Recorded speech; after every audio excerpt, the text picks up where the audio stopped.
Waziri wa zamani Raphael Tuju amelazwa katika hospitali ya Karen hapa jijini Nairobi, huku akisemekana kuwa katika hali mbaya ya afya.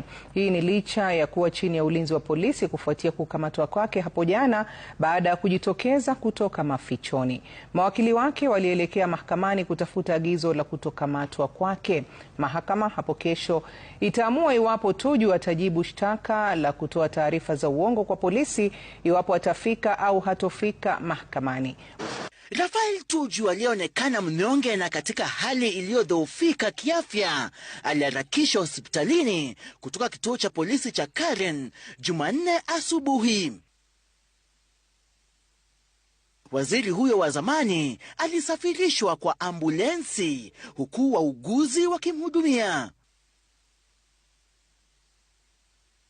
Tuju alipokelewa na madaktari waliokuwa wakisubiri hospitalini.